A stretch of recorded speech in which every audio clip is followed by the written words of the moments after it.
And good evening. Welcome to a brand new edition of the Screen Team on today's Talk 930 KWOC plus 93.3 FM. And if you're listening on your computer, streaming from www.kwOC.com, we appreciate you listening this evening.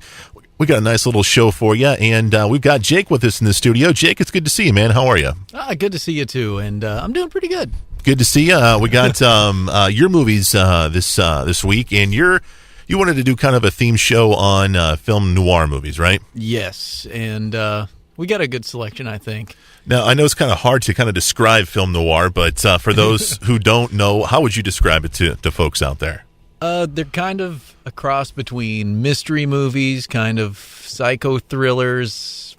There's a certain lingo to them. There's this like really fast beat dialogue between characters, and there's usually your main detective character, who you'll find out in the different movies we watch, usually gets beat up quite a bit. Gets tangled up in a world a lot bigger than what he thought he was. And in a lot of film noir movies, like the main detective or the main kind of guy kind of talks to himself a lot. He's almost like the narrator of the film, but he's almost narrating it to himself a lot of times, you know. So we've got three kind of film noir films for you. We're going to be doing Chinatown, Brick, and Age of Adeline. Let's start off with Chinatown. This one is considered a classic, not only in Hollywood but all across the globe. This one was filmed back in 1974, a Roman Polanski film, and stars Jack Nicholson and Faye Dunaway as well. Jake, tell us a little. First off, tell us why did you want to do this one on the show? Why did I want to do this one? Well, I'd seen it a long time ago, I think, on one of the movie channels, and I was just like, that was a good movie. I wonder what it was, and I went back and looked at the listings, and yeah, it was Chinatown. I've watched it several times since then, and it's now on Netflix, so folks can watch it on there. They can stream it right into their living room. Right. It's a really good movie. I really like the film noir style, and this movie it's pretty cool back setting. It takes place in 1930s Los Angeles during the Los Angeles water wars, where which actually happened. Which actually happened during the construction of the Los Angeles aqueduct, and you've had farmers in the Los Angeles area that were wanting water, and the city of Los Angeles was wanting water, but the people in Northern California didn't want their water taken away from them. Of course. So that creates kind of the tension for the plot line. And Jack Nicholson's character, Jake Gittes, I think it's Gittes is how they say it in the movie, he kind of gets caught in the middle of it, just tracking. A woman comes in and says, I think my husband's cheating on me. This is who he is, Mr. Mulray. Mr. Mulray is at the head of doing this big aqueduct project, and he follows him, finds some stuff out, and then come to find out that the woman that approached him and hired him was not actually his wife. Because they published what he found out in the paper, right? Yes, they published what he found out in the paper, and he just got himself into quite a mess. A lot of legal trouble, right? Just by taking a private eye job. And it in the dialogue does mention that he was a detective, or at least a police officer at one time, and worked in the Chinatown district, which was where the movie got its name. But there's not really any piece of the movie that takes place in Chinatown. Not even at the end? Not even at the end. Isn't that in Chinatown? That's not in China?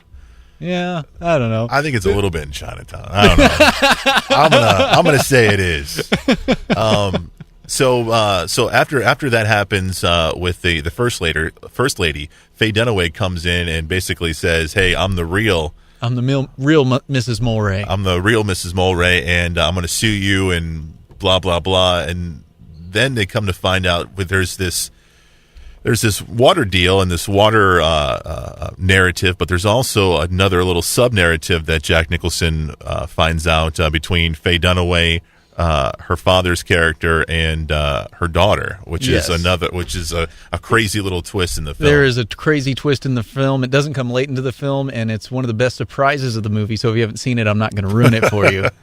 But Faye Dunaway's character is a great character in this movie because you can't put a pin on her. In the movie that we're going to review next, Brick, there's a female character that's the same way. It's kind of just, you've got the she could be a damsel in distress, but she's so tangled up in this, who knows what her motives are. So exactly. Faye Dunaway's character will keep you guessing quite a bit.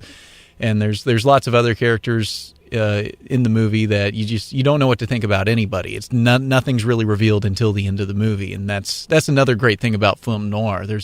You got to sit through and you have to pay attention to these movies, and then at the end you'll be saying, "Oh, that makes sense." The film was directed by Roman Polanski, who is a great director, but obviously he's got his own little personal issues on the side. But he has such a great style, and I think was definitely the right choice for this film. Yeah, a lot of long shots, not only shots from far off, but a lot of shots where they let it roll for a long time, single shot, before they ever transition to another angle, which is another kind of cool setting of film noir movies. A lot of scenes without music, where the action and just sound effects like footsteps and maybe a car chase or something like that. Right. The sound of the environment becomes the score of the movie, and that's another kind of classic trope. And it kind of keeps it very kind of personal, and you relate a lot more to those characters. You really invest with your lead detective character in these movies. This film got nominated for 11 Academy Awards. 11. 11. But it only won one. Well, it won Best Original Screenplay by Robert Towne. It was nominated for Best Picture, Best Director, Best Actor, Jack Nicholson, Best Actress, Faye Dunaway, and a lot of other, like Best Cinematography and a lot of other side awards as well. But just won Best Original Screenplay. But this is considered one of the best movies of all time, man. It's definitely a classic. And it definitely is. And it's got that famous quote at the very end of it where he says, what do you say? This is Chinatown, Jake, or something like that. Is that what he says? Yeah. Oh man. Yep. There's a lot of quotes in this movie that you might not know where they came from, but you'll find them in this movie. So right. And the thing is that all these film noir movies we're doing, none of them takes place in the height of when film noirs movies were made. None of them were. This one's considered neo-noir because it was made in the 70s, but really the height of film noir was the 30s and 40s. With Humphrey Bogart and James Cagney and folks like that, man. The actual quote was, "Forget it, Jake. It's Chinatown." Yes. That's the actual quote. I knew I would butcher that. It happens to the best of us, man. Chinatown, starring Jack Nicholson, Faye Dunaway, John Huston, and directed by Roman Polanski. You can check it out on Netflix, or you can rent it at your local video store. Coming up after the break, we're going to review Brick with Joseph Gordon-Levitt. That's next on Today's Talk 930 KWOC.